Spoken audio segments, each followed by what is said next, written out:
Alors, chers élèves, je vois que vous êtes toujours concentrés puisque nous devons finir notre programme. Les examens sont devant nous, nous attendent, donc soyons concentrés et écoutons attentivement. Nous sommes là sur la leçon de mathématiques qui est sur espace et géométrie, se repérer et se déplacer dans l'espace. Ici, nous allons expliquer juste avec le tableau que nous avons là. Il y a le tableau ici là et un graphique de ce côté. Le repère de ce côté et ce tableau vont nous permettre d'apprendre à se repérer et se déplacer. Maintenant, ce repère et se déplacer ici renvoie sur le plan ou une carte. Nous allons donc retenir d'abord qu'un plan ou une carte permet de se repérer dans l'espace, de s'orienter ou de repérer la position des lieux. C'est à cela que nous sert un plan ou une carte. Pour les livres, on utilise différents types de repères, quadrillage, points cardinaux, etc. Ça c'est le quadrillage ici, ou alors les points cardinaux comme nous avons vu en géographie, quand vous voyez le plan et la carte. Maintenant, les plans ou les cartes sont parfois quadrillés. Le quadrillage permet de repérer la position d'un point à l'aide de ses coordonnées. Et les coordonnées d'une case ou d'un nœud sont toujours déterminées par le repère de l'axe horizontal, puis celui de l'axe vertical. Quand on dit axe horizontal, c'est celui-ci. Et axe vertical, c'est dans le sens-ci.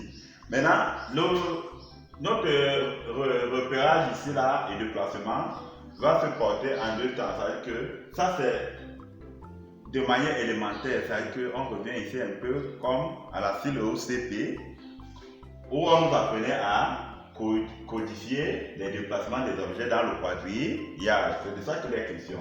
Nous voyons ici là que pour repérer par exemple notre triangle-ci, nous avons besoin de la ligne-ci qui est horizontale, qui tombe sur la ligne 2 et de notre colonne-ci qui est verticale, qui tombe sur la colonne F.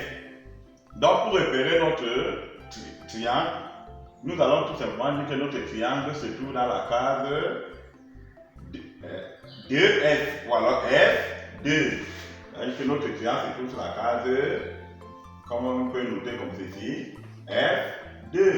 C'est-à-dire que la colonne F et la ligne 2, là où les deux se croisent, c'est là où notre triangle se trouve.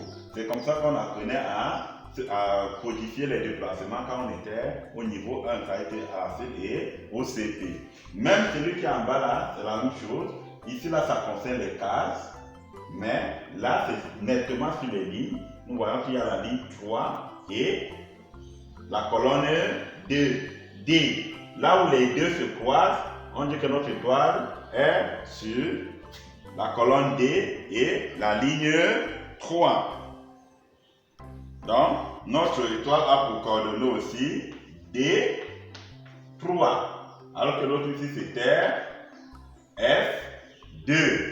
On les met entre les parenthèses pour dire que ça, ce sont les coordonnées. On les appelle encore les coordonnées ou alors le codage de nos objets. Donc, on regardait ici à ce niveau. Maintenant, ces déplacements-là peuvent être ces déplacements-là peuvent aussi s'expliquer d'une autre manière. C'est-à-dire que pour expliquer par exemple D, je vais dire que si je quitte par exemple, je peux dire que notre triangle, je vais le placer d'une autre façon. Notre triangle est là, par exemple, il a commencé ici. On peut dire notre triangle a commencé ici. Alors il va se déplacer comme ceci. Voilà son déplacement. L'itinéraire. Il arrive là.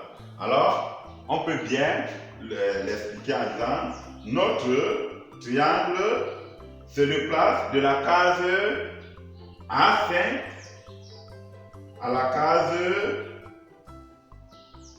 F2. Et on peut également citer chaque case clavaire C. Alors, nous avons l'habitude de voir les enfants de la file faire ceci. Mon triangle commence, il se déplace comment? Il va comme ceci.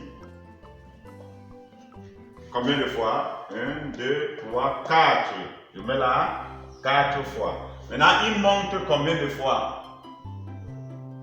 1, 2, 3. Et là, ça fait 3.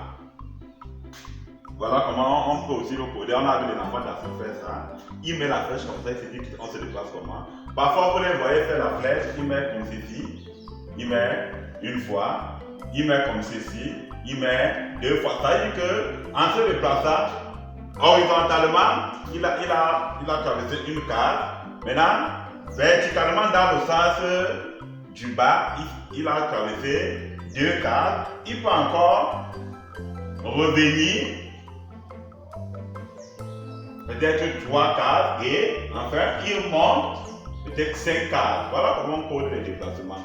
Et les enfants d'asile aussi, et parfois ce sont les bénous, on a dit qu'il faut suivre le chemin qu'a emprunté soit la souris, soit la grenouille, et ils appellent souvent ce quadrat-ci les labyrinthes. Il allait comme ceci, il est descendu, il est monté, ainsi de suite. Ça, c'est se repérer et se déplacer dans l'espace. Maintenant, nous qui sommes du moins 2, à partir de l'année prochaine, surtout à partir de 5e, 4e, nous allons commencer à avoir encore une autre manière de se repérer dans l'espace. D'où le repère ici. Ce repère-ci a 2 axes, exactement comme notre machin. Il y a l'axe vertical et l'axe horizontal. L'axe horizontal s'appelle l'axe des abscisses, alors que l'axe vertical s'appelle l'axe des ordonnées. Alors là où les 2 axes se coincent s'appelle l'origine du repère. Nous avons là l'origine du repère. Maintenant, vous voyez donc que pour savoir la position de notre lettre P, P a pour coordonnées, voilà P, on met la parenthèse comme on venait de faire là-bas, il a pour coordonnées combien? On commence toujours par donner notre repère sur l'axe des abscisses. Toujours. Alors, en axe des abscisses, nous avons moins 3. On vous a dit dernièrement quand vous voyez les nombres entiers qu'au collège, vous allez voir encore d'autres nombres qu'on appelle les nombres relatifs, c'est-à-dire les nombres négatifs qui portent le signe moins. Voilà donc à partir de 0, en allant derrière 0, après 0, ce sont les nombres négatifs, et en allant devant 0, ce sont les nombres positifs. Alors nous avons donc P qui a moins 3 et sur l'axe des ordonnées, il est à 4. Alors, ce qu'on venait d'écrire là s'appelle les coordonnées de notre point P. Même chose pour R. R a pour coordonnées toujours commencer par l'axe des abscisses 3 et axe des ordonnées, il tombe sur moins 2. Voilà donc les repères de notre point R. Alors cet axe, ceci va nous aider beaucoup plus au collège.